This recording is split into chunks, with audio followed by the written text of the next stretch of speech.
Yeah, we can, two and two works. Hey, thank you guys for being here today. Were you here last night? Yeah. Did you feel it last night? Yeah, they're all right. They're awesome. We love those guys. Well, we've got some questions. Introduce yourself. Go around and introduce yourself. All right, we'll start back there. Hey, I'm Michael. I play drums for the band. Jessica, I play guitar. I'm Aaron. I play bass. My name's Jason. I'm the singer. We've got some questions from our fans in the audience. All right. Twitter. Let's go. Get Twitter. There we go. First up, we have from Ellen Clean. Hey, Ellen. There you go. Right up Hi, there. Ellen. How are you? What other music do you guys listen to besides yourselves? Because we listen to ourselves all the time. It's actually interesting. Aaron really doesn't listen to a whole lot of music. He listens to talk radio all the time, believe it or not. And honestly, we kind of, all of us kind of listen to that. He's from bluegrass music though, so yeah. People don't know this about Aaron. Aaron's an amazing banjo player and an amazing singer as well. What was that? There you go. Who's your favorite artist? Bluegrass artist? Greedy Skaggs has got to be. I love Lester Flatnose. He's one of my favorites as well. I listen to obviously all sorts of stuff. Here lately, I'm into a lot of film scoring type stuff. Sometimes I go watch movies to listen to the music, and it's pretty cool. Me, I'm like probably the total like pop guy in the band, so I love like One Republic and Katy Perry. And,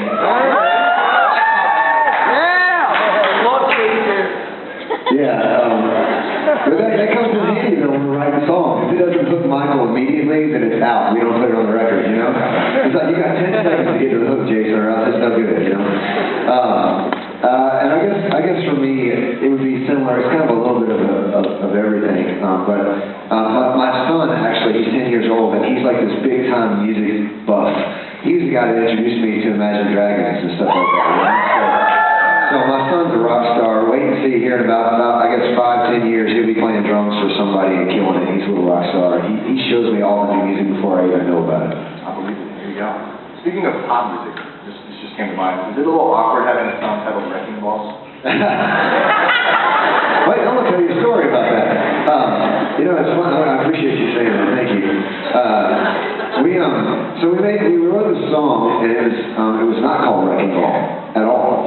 It was a song called Press On, right? And I remember finishing the song. We finished the song, wrote the title, Press On, and then enter record labels that do all the most beautiful and great things in the world. They come up with the greatest ideas, right?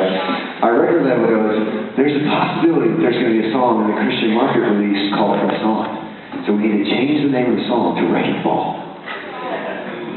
And this is long before the Miley Cyrus thing ever happened, right? And we were like, no, it's called Press On. They're like, no, I'm telling you, somebody in the Christian music industry, it's Mandisa. Mandisa's going to release a song called Press On. So we need to change the name so that we reserve the ability to release our song. So this is going to be called Wrecking Ball. We knew it was going to be the second single, right? So we gave in, and they changed it to Wrecking Ball. Lo and behold, 6 months later, boom! There's this naked girl on some wrecking ball. Whatever that is. Alright, anyway. So, as soon as that song comes out, it's hilarious, because we're all sitting back, as soon as it comes out, we're all on the bus going, I wonder when we're going to get the call, I wonder when that's going to happen. And sure enough, the phone rings, and we pick up the phone. Hey, we're thinking it might be a good idea to change the name of the song back to Press On. Because of the Miley Cyrus thing. Like, well, thank you, Captain Obvious.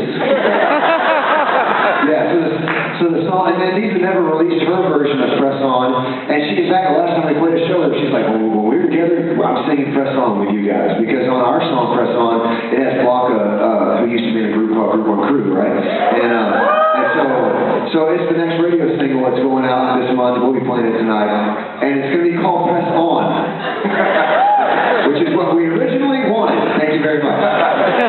Great executive record label people who know everything in the world. Yeah, there we go again. All right, here we go. Another Twitter question. Here we go from Gabsy22. Here we go. Right there. Hi. How are you? Why did you choose that verse for your band name? Actually, what verse was your band name? Well, okay, the verse that the band name Building 429 comes from is Ephesians 4:29. It says, "Let nothing unwholesome come out of your mouth except that which is helpful for building others up."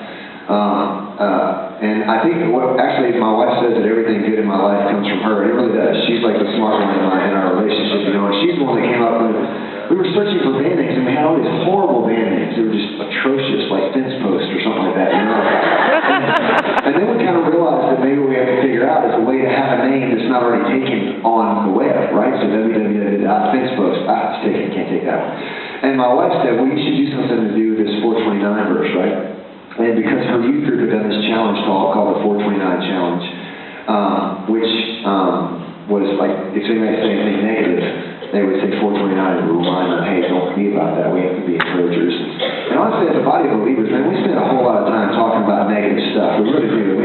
It would be amazing what would happen if we actually started to love people into submission instead of hate people into submission. You know what I'm saying?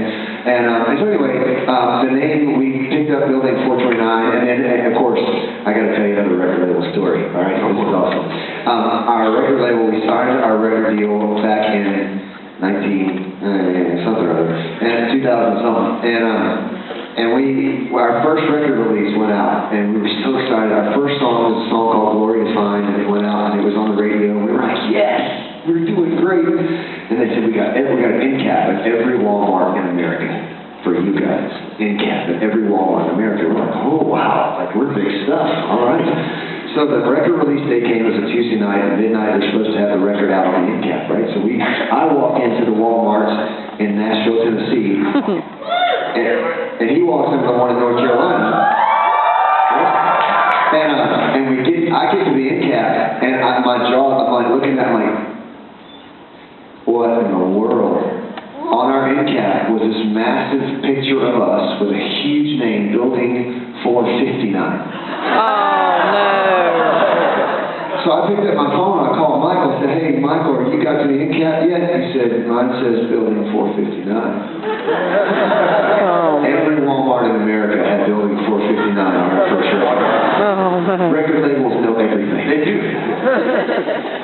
You know, we probably should change the name then. But here we are, we're still Building 429, so that's where the name comes from. Definitely for all you guys.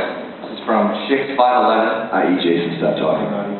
Or F6, maybe it's not Shix. It is okay. Alright. What song that you've written has the most meaning for each of you?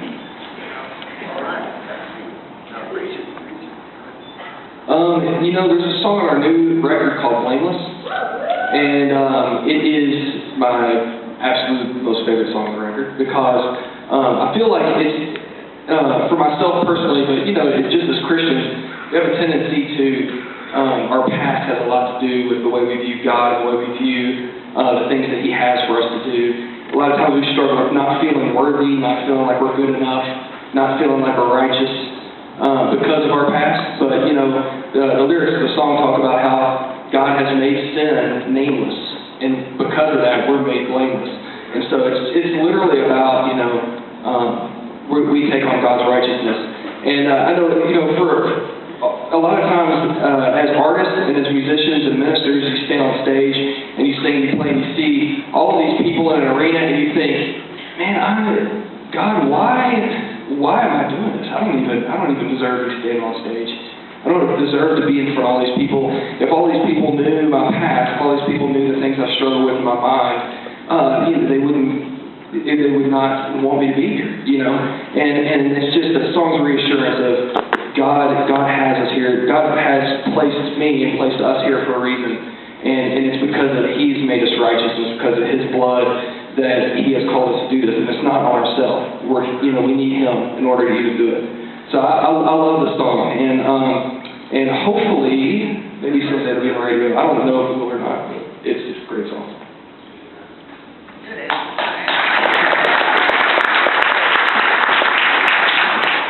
I have to say, you know, several of our songs are favorites of mine, but I would have to say that Where I Belong is one of my favorites. And I lost my mom to cancer about 3 years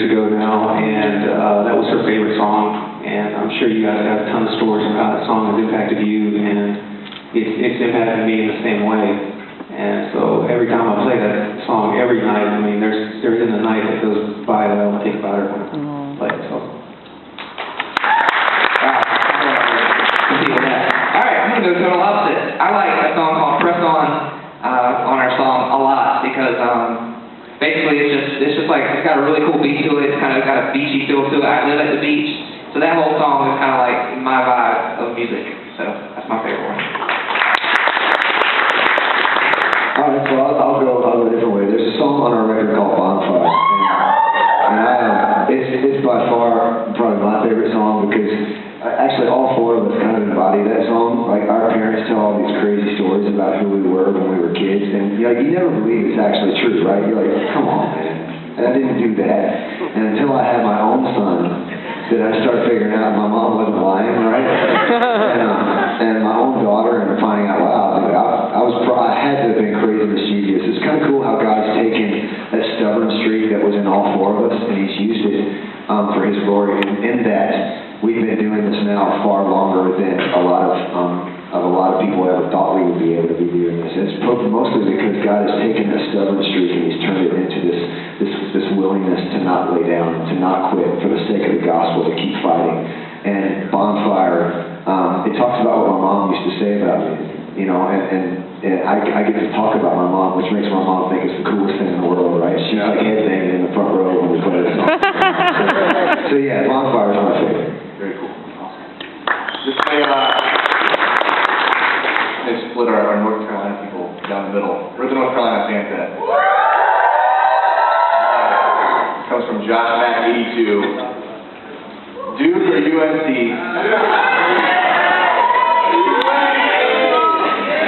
Y'all are about to hate us. All right, no, yeah, we'll let Aaron answer that, and then I'll, Kentucky.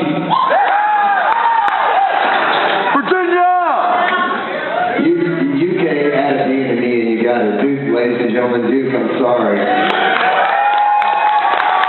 It's not putting against Carolina. I mean, you guys just get the people who just aren't as smart. That's all I'm saying. So. I'm playing. We got friends who went to Carolina. There are a lot of doctors and people like that we're friends with who went to Carolina. It's just that they're way smarter. So there you go. Fair enough. They just alienated half the crowd. It's a joke. Honestly, the truth be told, actually, about all that, is we're huge basketball fans, and everybody knows ACC rules, right? And we actually talk about this a lot. If we could have tickets to anything, we don't really care to go see the national tournament at all. I could care less about seeing the NCAA tournament. What I want to do before I'm dead in my lifetime is I want to go see the ACC tournament and watch Tobacco Road basketball. That's where it's at. And if you don't know what I'm talking about, Tobacco Road basketball, that's okay. But that's where the greatest basketball in the world is for sure. How do you guys connect with bands? I mean, that's an important thing as far as being a band, bands right here in the room. How do you guys connect with bands like on and off the road? Well, I mean, obviously, social media is a huge part of that, and we try to be as involved as we possibly can be. It's actually interesting. Jesse controls our Instagram, is that right? Michael controls actually we all kind of, but Michael controls a lot of the Facebook, and we all involved on Twitter. So if you've seen any retweets today, it's because we're always kind of watching, trying to stay in touch.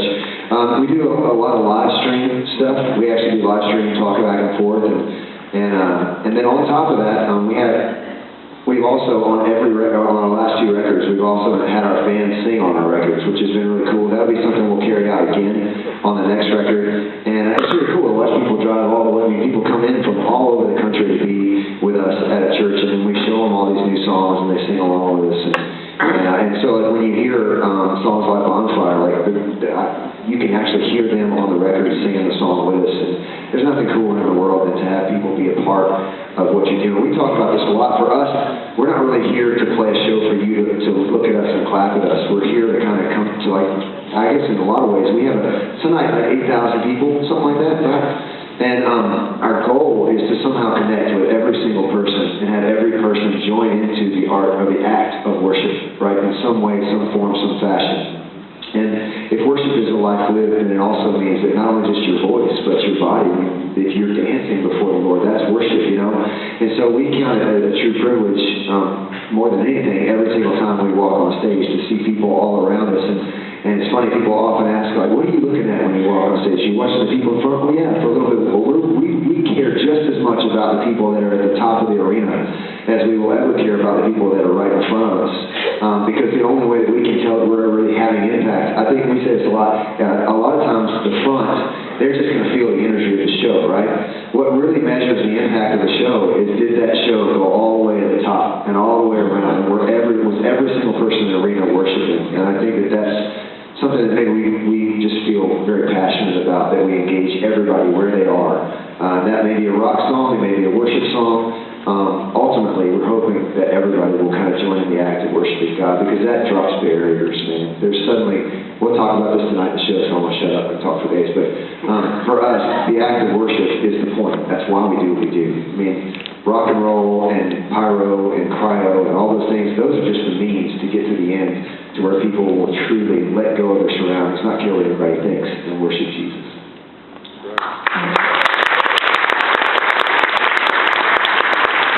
Are you guys constantly riding on the road, or is it just kind of focusing on touring right now, or is there a new record coming up? Any plans for that? Yeah, writing has become an act of faith for us. I mean, it really has. We used to write around the clock, right? I mean, we used to write and try to finish every idea, which meant that we would walk into the studio with, 80, 90 songs. And what we found out, we kind of got to a point where I think we were all just trying so hard to write the song that was going to matter, that was going to be the big hit.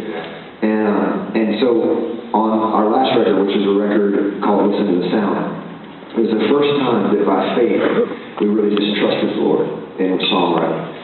Because we're very self-reliant people, that's that stubborn streak in us.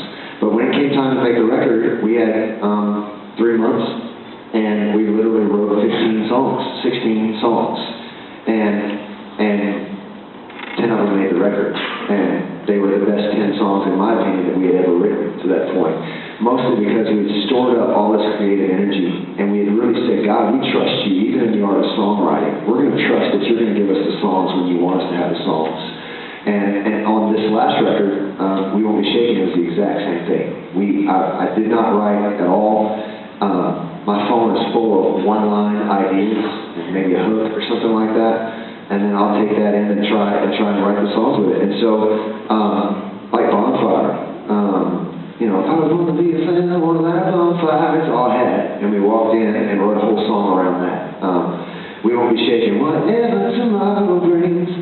That's all that we really have, and we go in and we trust the Lord for the details. Right now, my phone's beginning to fill back up again with ideas. Because I think a lot of times if you chase creativity too much, if it's in faith and it's just happening naturally, you're going to get great stuff. But if you're really trying to write the next big hit song, over and over again, then you get a whole bunch of watered down junk.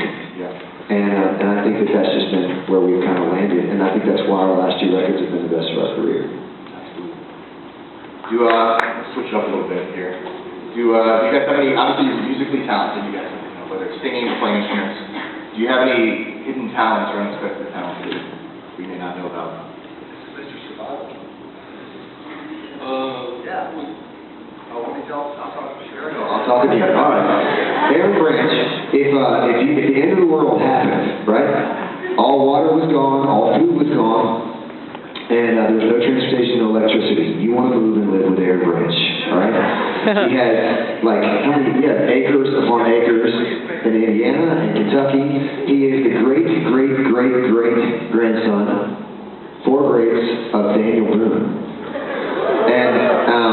And so, I've actually been out camping with him. We've done survival camping and stuff, and the dude owns, some 50 guns. Sorry if you don't like guns, but he owns, a ton of them, right? And so, he would survive with Aaron. He literally goes backcountry backpacking with just a backpack and survives for a week. I don't know how that's fun. Like this. All right, Jason actually has 2. We've talked about one before, but I thought about one the other day. thought about one the other day, and I was like, I gotta mention that. Jason, for one thing, is an amazing basketball player.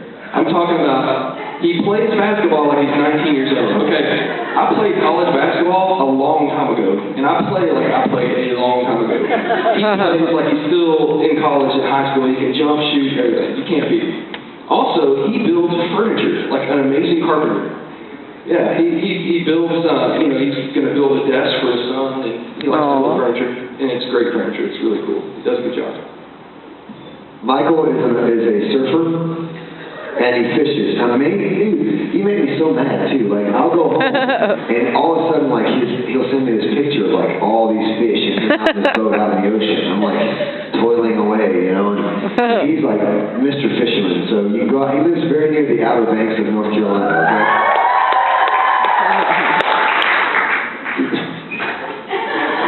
I know, right?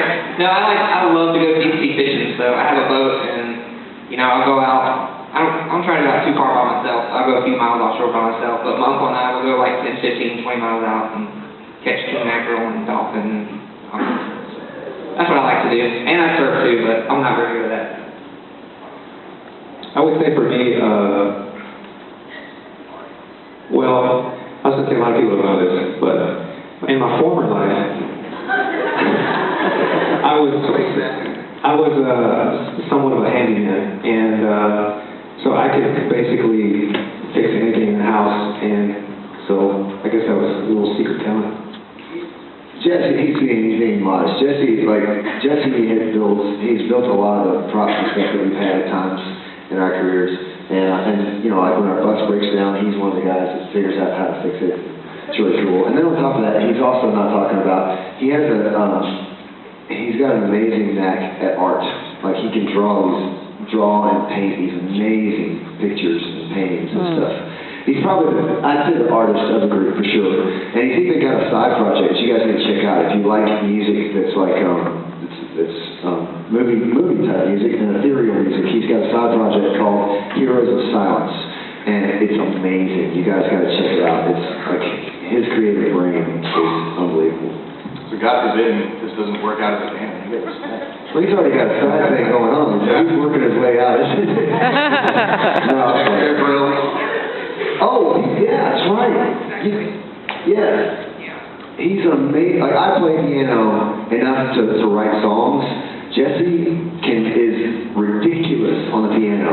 He's a concert pianist for real. And like he used to, in fact, in our hometown, where we come from, which is Mount Pleasant, Texas, nowhere, there was a little coffee shop in downtown, and every Christmas they'd hire him just to sit in there and play the grand piano while people walked around. And so one of the ways that I got to know Jesse was by walking in going, my gosh, that guy's like killing it, because I could play my G, C, and D chord, But he was crushing. So if you hear any cool piano stuff on any synth stuff or anything like that on the records, that's the genius back there making it happen. Yeah, go.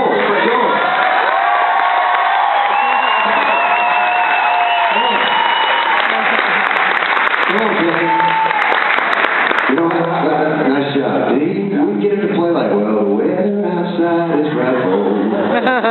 Play him anything, man. Here. What are you, a Christmas tune? What song you want to do? Oh, Silent Night? Oh, I don't know what key we're in there. Okay. Silent night, holy night. Sing one.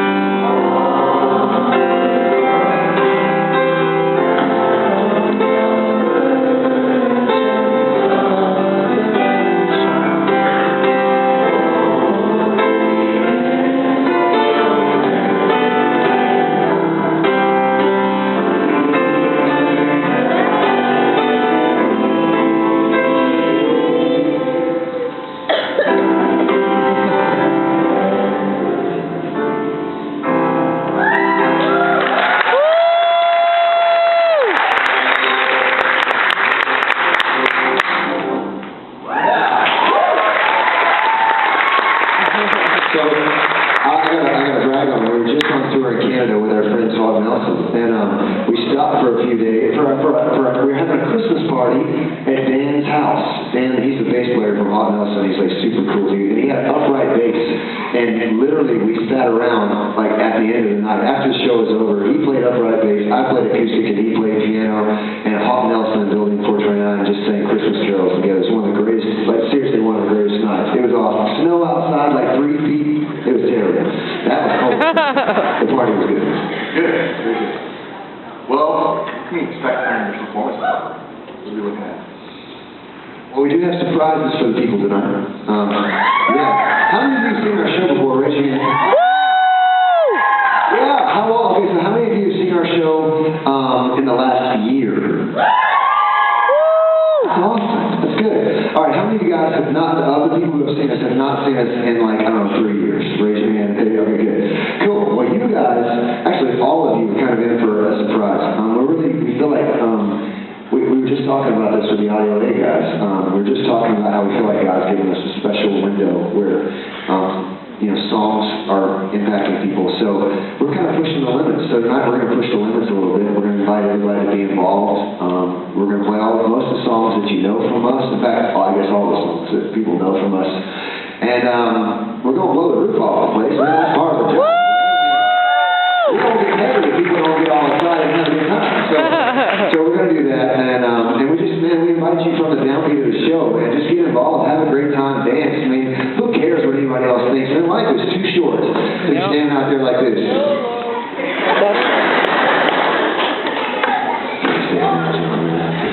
You paid money to come and sit like this. Who's stupid? No, I'm playing. All right. Anyway, we love you guys. It's going to be a great, great time. Audio, Adrenaline, us, Third Day, and Andy with Banana, right? Yeah, it's going to be sick, man. It's going to be a great show. So we're looking forward to it. We can't wait to see it. We got to keep the energy up, man. Ain't going to be super serious. We're going to be blowing the roof off, all right? By the way, this mug right here, I'm going to drink the water out of it. Don't tell Kevin that the water's going to drink out. Tell him the water's water, and it'd be kind of funny. That'll be our little inside secret, okay? And it's like, are we done? We got a couple more. Come on. We'll do one more. All right, one more real quick. Pet peeves of each band member. That's fun. I'm sorry, Jason. Let's do it, Jason. All right, that's it. All right, Jason, every time we go to Starbucks or a coffee place, you normally get iced coffee or something, and he'll literally take the glass of iced coffee and go. I mean, it could be different in like 5 or 10 seconds, but he'll do it for like 2 or 3 minutes straight. And won't stop. That's one of my things.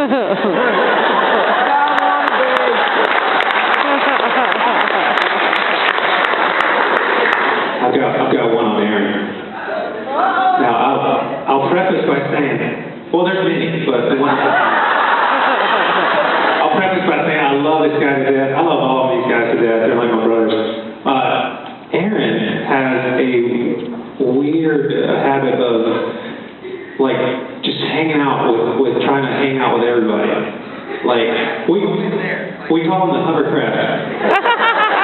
Because, like, Mike and I work like total, we can do our own thing, and it's totally cool. We just kind of just go off and watch a movie or whatever. But Aaron's always like, hey, what's going on? Where's everybody at? You know, like, Jason, what are you doing? And we're going to hang out with Jason. But that's it. All right, we're actually fresh out of time. We're kind of short. But these guys are super personable. So if you want to ask Aaron and Jason about their pet peeves, please do. They're going to be around. But that's the time we've got for today. So you guys excited to see these guys?